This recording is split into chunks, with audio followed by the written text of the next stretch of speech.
viví el desierto por mi bandera chilena, murió olvidado y morena, por la Virgen del Carmen, viví el desierto y morena, murió olvidado y sí, ¿quién lo diría? Llegué como en algún día el pavo de Chile mi vida, un cuertino de hierro, perdona Señor.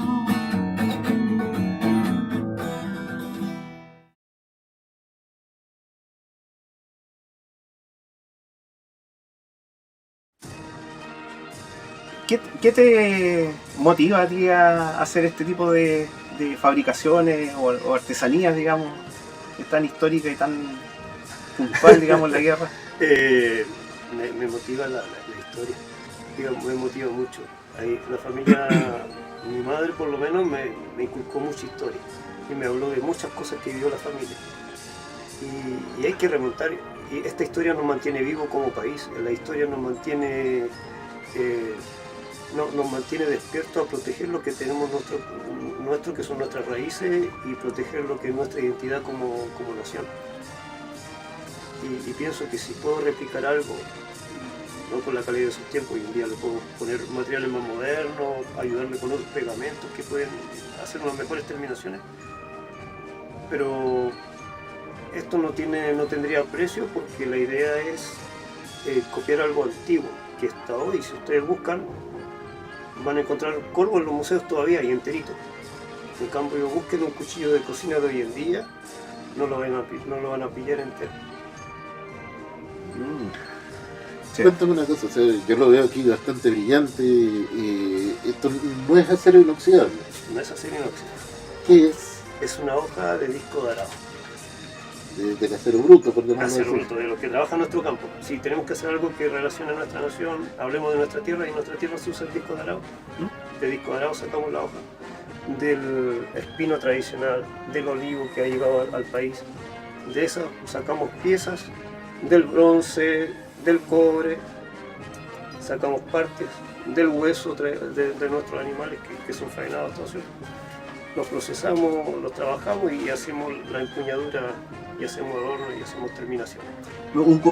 ¿Utilizaban monedas también, o fichas, sí, muchas monedas, no sé? Sí, en ese tiempo sí se usaba mucha ficha y accesorios similares. Y se usaba eso, y se usaban otras piezas que las procesaban y lograban hacer unas terminaciones preciosas. En los primeros plásticos que salieron también había algunos corvos que tienen trocitos de plástico. Claro. Oye, ¿cuánto tiempo te demanda, digamos, la fabricación de un corvo? La fabricación de un corvo, con la herramienta, por lo menos las que yo mantengo en este momento, me llevan por lo menos de 2 semanas. Por lo menos unas 2 semanas de trabajo, porque la idea es trabajar lo más que con herramientas, es que sea un trabajo a mano. Te podríamos definir como una suerte de maestro artesano. ¿Artesano? Sí, ¿Cómo te gustaría? Uno de mis hobbies es la artesanía. Lograr copiar algo que hacían antiguamente sin tanta herramienta, y lograron obtener algo, no sé si mejor, y con mucho menos herramientas que las de hoy. Claro. Y con una fragua. Hoy en día nos apoyamos con un esmeril, con un gaitero. Pero yo me apoyo con lima, por eso me demoro.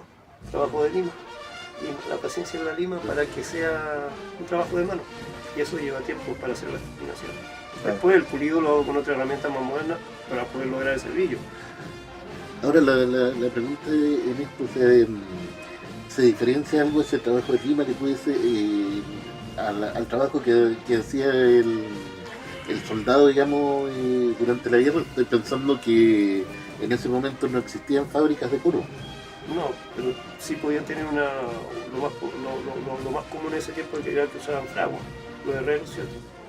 Recordemos que tenían que siempre tener herreros, porque tenían a los caballos, tenían la herradura, tenían que estar constantemente trabajando en las piezas de artillería, en la rueda de los carretones, siempre era necesario un herrero. Y entre eso trabajar el fuego y trabajar el metal en el fuego para darle forma, es lo que conlleva esto. Porque esto, aunque haya usado alguna herramienta moderna, igual pasó por el fuego. Igual, Como que, en su igual época. que lo tuve que procesar, meter al fuego, ponerlo al rojo, destemplar, nuevamente trabajar, nuevamente al rojo, templar. ¿Y cómo se sabe cuando está templado el...? Podemos ver una de las formas de saber si esto templado es que las cosas templadas tienen un sonido diferente al fierro tradicional o al acero. Ya, vamos. Pégale ¿Por qué fuerte. parte? Pégale fuerte.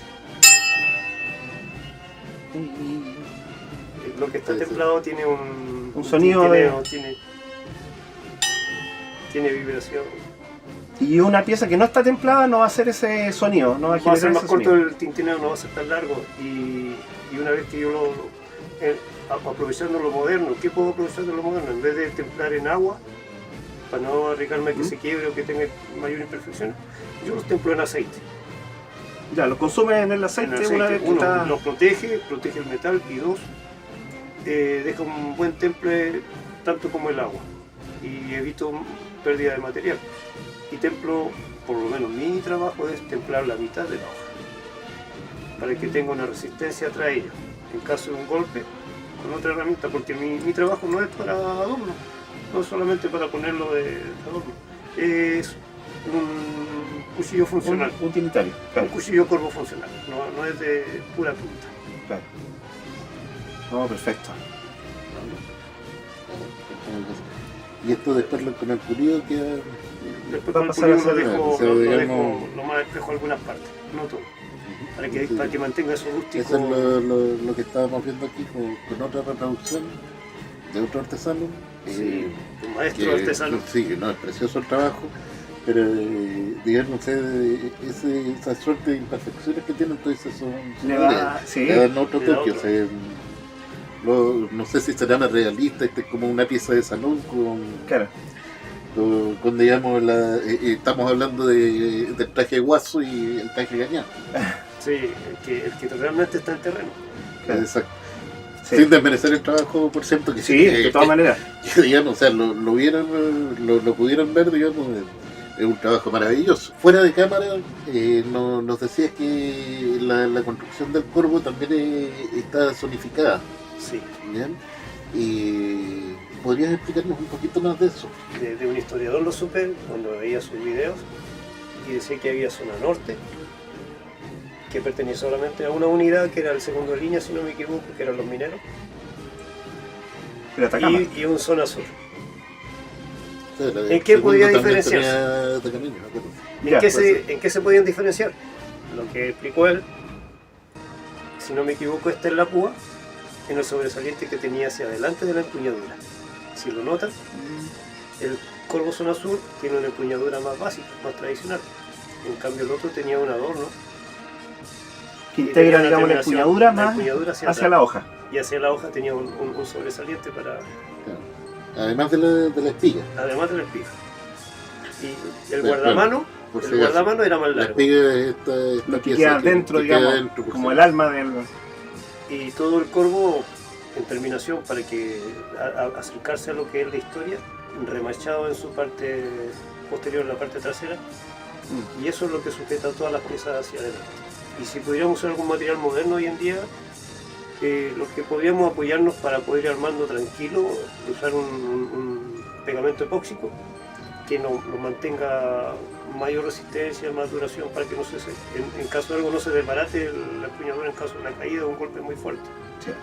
Eso va a evitar que se nos pierdan las piezas.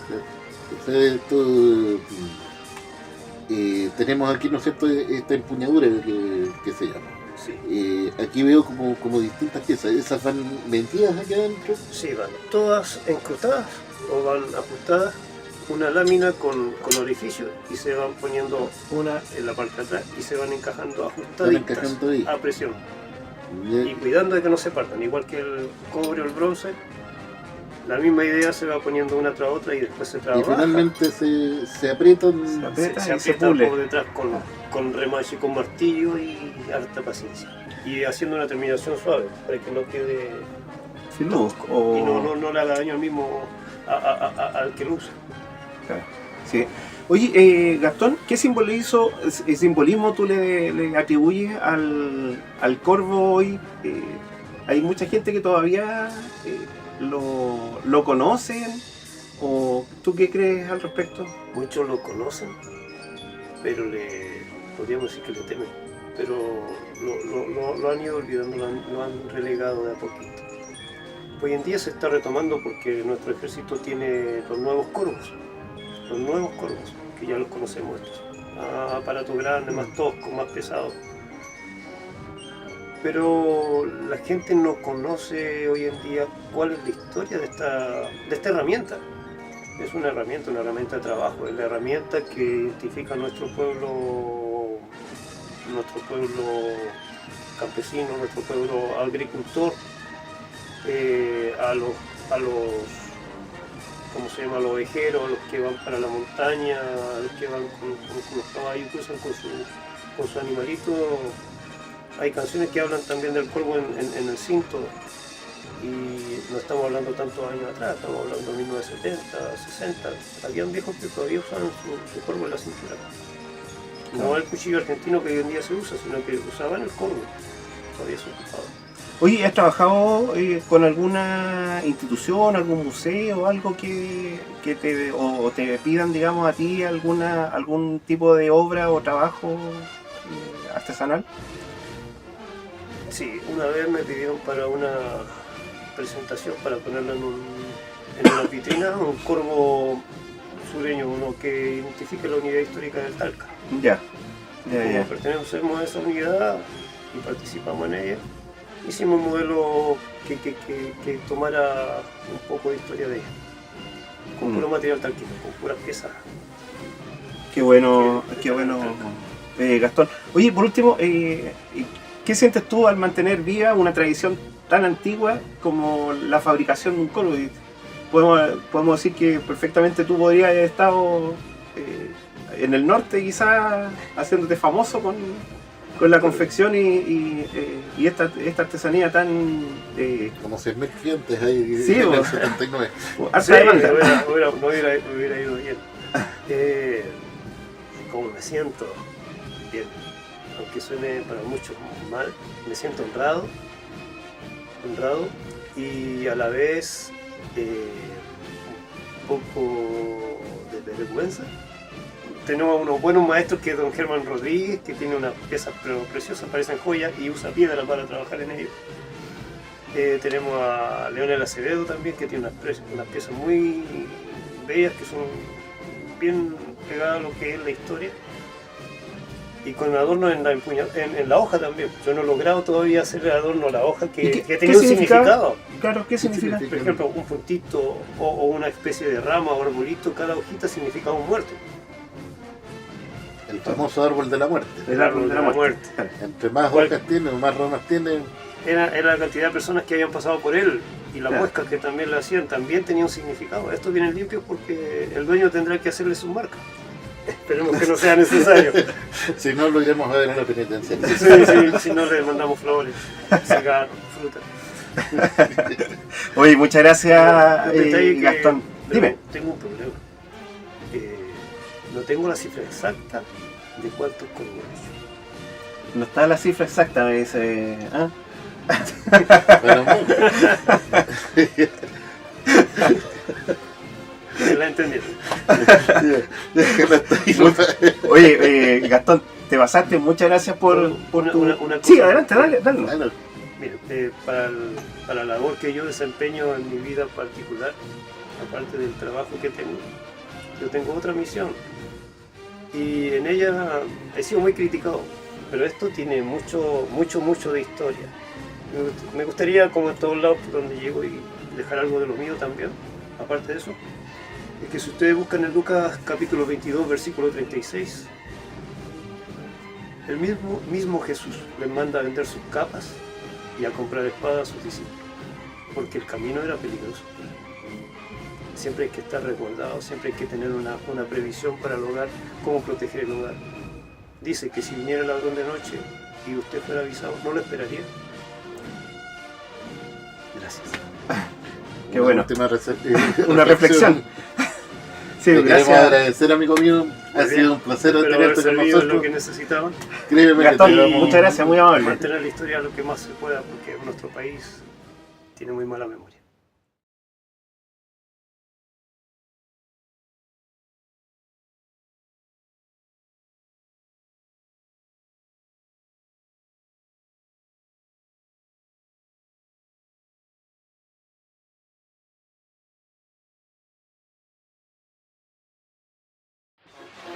Bueno, mi estimado Roberto, vamos a hablar de un militar chileno, me dijiste. ¿De quién se trata? Sí, de Emilio Sotomayor Baeza, el militar que vamos a tocar un poco la biografía de este oficial de línea del ejército. Cuéntame, don Emilio, dónde nació, cuándo falleció. Don Emilio nació en 1825 en Melipilla, alrededor de Melipilla, y falleció en 1894, más o menos 70 años, la edad que tenía él al momento de fallecer. Es decir, era de la generación posterior nació como la generación posterior a la guerra de independencia. Claro, sí. Ya. Entonces ya había pasado prácticamente todo lo que era nuestra...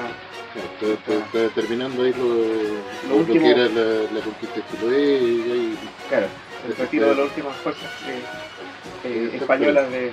es importante saber esto. O sea, Chile, al igual que Perú y Bolivia, eran repúblicas bastante jóvenes de su tiempo. Sí, pues, O sea, imagínate. gente que pudieron ver la independencia, que estuvieron muy cerca ahí, no es para despreciar. Bueno, Sí. hablemos un poquito de su vida militar. Sí, ingresa al ejército en 1847. Pertenece al arma de la artillería, un arma que no es El fácil arma de más dominar. técnica que en este momento que tenía el ejército. Sí, así que como alférez de artillería en 1847. Sí. ¿Participó en alguna guerra Acción. antes de la guerra del Pacífico? Sí, hay acciones de guerra anteriores a lo que es el conflicto de 1879, los tiene en 1851 La guerra civil. en la guerra civil. Sí. Muy bien. Y fue destinado hacia Petorca y al sitio de La Serena. Ahí es Esos donde dos- La Serena sale herido, si no me acuerdo, y llegaron a un ascenso por valores en combate. Exactamente, sí, es reconocido, digamos, su valor. Después, ¿en qué otra guerra está metido? En la revolución del año 1859. Ah, ya. También en la Hacia el operación norte. del norte. Sí, en Cerro Grande le tocó participar. Le tocó también. perder ahí, no las ganó todas. Sí, Pero después tiene su revancha. así es, pues. En Bueno. los loros. Los loros, sí. Los loros Petorca, que Cerro Grande. Claro, los loros le toca perder en Y Cerro Grande ahí se reivindica la... Claro, con Sí. una expedición con Silva Chávez, que no me falle la memoria, estaba como a cargo de eso. Ya. Bueno, el año 65, 1865, también tiene participación en la guerra contra España. ¿Ya? ¿Y qué Claro. participación tiene? Y él lo que hace es, como intendente, fue nombrado intendente de Chiloé, una importante plaza, digamos, y sitio geográfico de nuestra ¿Por de qué nuestro territorio. tan importante Chiloé? Sí, era una isla que tenía una importancia porque era base naval de las potencias de Chile y Perú, que le hacían frente, digamos, a La España. nacional, por llamarlo de alguna manera. La escuadra peruana durante la guerra con España se une a la chilena, y como no pueden enfrentar abiertamente a la Armada Española, que es muy poderosa, tenía buques blindados, y nosotros lo más poderoso que teníamos era la Esmeralda, que era como el barco capital que había en Latinoamérica en ese momento. Se establecen hacer la guerra desde Chiloé, y ahí es donde capturan la Covadonga, y ahí hacen todo ese movimiento. Sí, Entonces, son las sabemos acciones. que don Emilio tiene una importancia, digamos, un militar, una gran experiencia, y también tiene una confianza por parte del gobierno. No a cualquiera se Se le le entrega una base tan importante, digamos, a su cargo. Sí. Sí. Después uno de los elementos importantes dentro de la vida o la biografía de don Emilio Sotomayor tiene que ver con tres grandes puntos. ¿Y ¿A eso cuáles, serían? a cuáles corresponden estos? Es que el año 1869 fue nombrado jefe de la maestranza que Limache. existía en la ciudad de Limache, justamente. Ah, usted es como el centro industrial que tuvo Chile, el primer gran centro industrial que tuvo fue Limache, ahí se llegaron a fabricar cañones. De hecho, un par de cañones ahí participaron en la guerra del Pacífico. Sí. Así que ese es uno de los elementos importantes como jefe de la maestranza, y Limache queda a la mitad del camino entre Santiago y Valparaíso, Y con estratégico. Y con en la entrada justo ahí tiene la línea original de que fabrica y construye Henry May, pasa por justamente por Limache. Mejor todavía para Digamos, ahí, distribuir el digamos, material. puede llegar rápidamente a Santiago como a Valparaíso y de Valparaíso al resto de Chile. Claro. Sí. ¿Qué otro? Total. Tú dices son tres.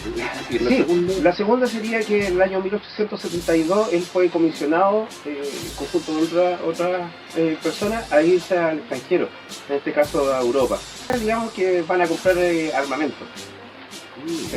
Así que yo creo que ahí también debe haber dado Claro. su opinión él, más como artillero quizás también, y el momento en que él se perfecciona y estudia además. claro, con esa misión, digamos, llegan los fusiles Tomland, la artillería Kratz Claro, y las carabinas Winchester, ahí tenemos hasta... que digamos fueron las principales compras que se hicieron y con este tipo de armamento fue que prácticamente se alcanzó la superioridad tecnológica frente a los aliados. En tres oportunidades fue director de la escuela militar. Estamos hablando de 1868, en 1878 y durante la guerra, en 1880. Bueno, y con respecto a su actuación durante la guerra, ¿qué es lo que hizo don Emilio? Mira, digamos los puntos relevantes de don Emilio Sotomayor durante la guerra del Pacífico fue que fue designado comandante en jefe de la expedición que reivindica los territorios del norte, llegando primero a el primer Antofagasta, comandante en jefe que tuvimos ahí. allá en la zona, digamos. Llegó, del digamos, a conflicto. invadir Antofagasta. No es menor, digamos, se necesita alguien competente porque no se sabe cómo iban a reaccionar los bolivianos. Claro, un poco de diplomacia quizás, Entre diplomático y choque. militar, claro. digamos, no se olviden que la ocupación de Antofagasta fue una ocupación bastante limpia, en el sentido de que no hubieron muertos, Sí. ni tampoco no hubo un enfrentamiento tampoco con las fuerzas militares bolivianas que estaban en la zona. ¿Ya? Claro. De hecho, se les permite retirarse, digamos, o sea, manejan suficientemente bien, y los bolivianos se retiran, se instalan en Calanos y posteriormente se da el combate ahí. Claro, se da el combate de Calama como la primera acción terrestre, digamos, La cual, digamos, si bien es cierto, don Emilio no estuvo a cargo, fue, digamos, a supervisar a don Eleuterio Ramírez, que era el oficial que iba a cargo de la expedición de Calama. Sí, él era el encargado de comandar esa división que fue a la toma de Calama. Sí, lo siguiente sería que fue nombrado jefe del Estado Mayor, como uno de los grandes cargos que él El obtuvo, segundo cargo abajo del comandante el en comandante jefe. en jefe. No olvidar toma que de los nombramientos eran, también pasaban por el poder político.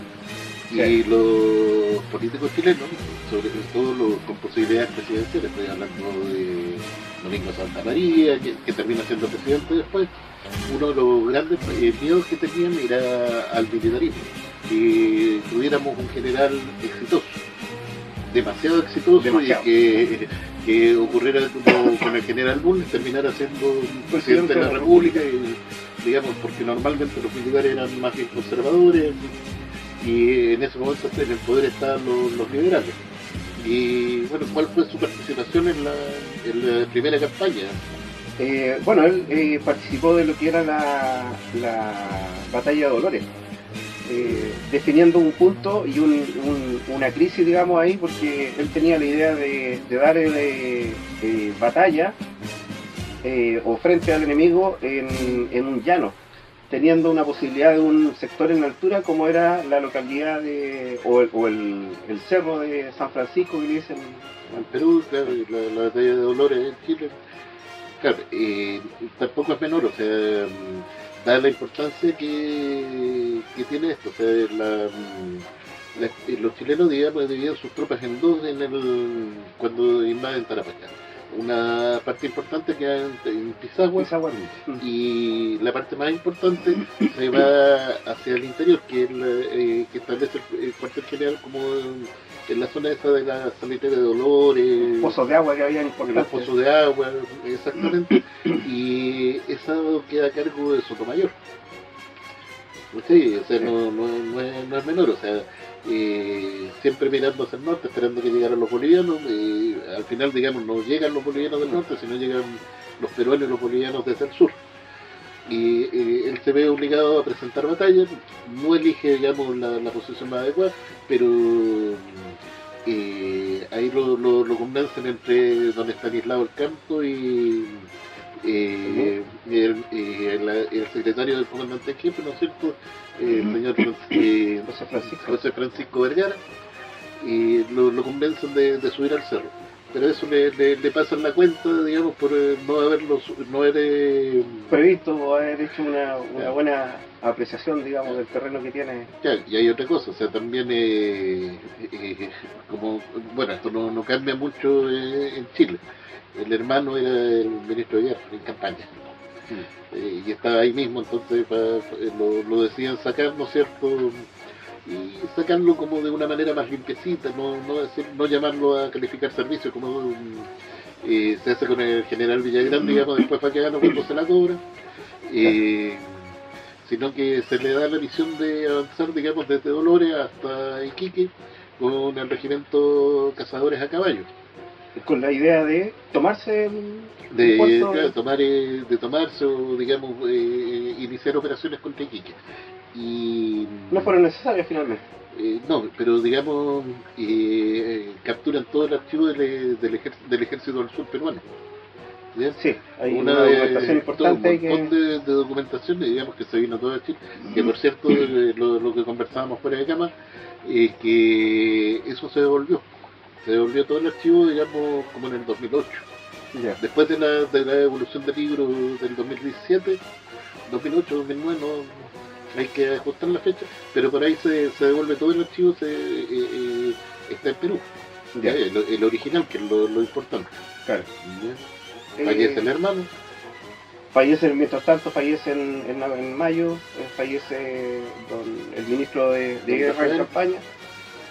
Único ministro creo que ha muerto, en campaña, digamos, con las botas puestas, como quien dice. Sí, Algunos lo consideran el máximo héroe civil de la guerra, algunos lo desprecian. Bueno, lo cierto es que al menos el general Baquedano lo tenía por allá arriba. Sí, sí. Bueno, se vuelve a Santiago y posterior a lo que es la campaña de Tacna de Arica, y luego de las conversaciones, se reorganiza, digamos, el ejército y enfrenta la campaña de Lima, donde sí es necesaria la presencia de don Emilio Sotomayor nuevamente. En este caso, ¿En qué cargo? un cargo de comandante de división, de la segunda división de ejército Me gusta que ataquen a San Juan. San Juan, claro. Exactamente, que es lo que abre el triunfo chileno durante la batalla de Chorrillo San Juan, como quieren llamarla. Vamos a tratar de ser lo más respetuoso posible, digamos. Nosotros en Chile las conocemos con un nombre, que en Perú las nombran de otra manera. Sí. Y vamos a tratar de usar los dos nombres, Sí, para evitar problemas. Sí. ¿Ya? Eso, Bueno, más que nada, termina después, una vez abierta, digamos, las puertas de la capital peruana, de Lima. Él también tiene su periodo, digamos, de comandancia ahí en el palacio. Claro. Y una cosa que se nos está olvidando, es quien comanda la entrada de las tropas a Lima. Con el... ¿Sí? Sí, Sí. él es el que entra, digamos, el oficial chileno que entra, digamos, a la cabeza de las tropas, que las tropas entran formaditas, ordenaditas y no saquean Lima. Claro, yo creo que no. No es menor. Sí. Esa es como la historia. La historia Bastante de importante, digamos, lo estamos recordando. Vamos a tratar de recordar como tenemos nuestro lema. Nadie va a Sí, ser nadie, olvidado. nadie va a ser olvidado aquí en en estos episodios que vamos a dar con Jorge. Vale, muchas gracias.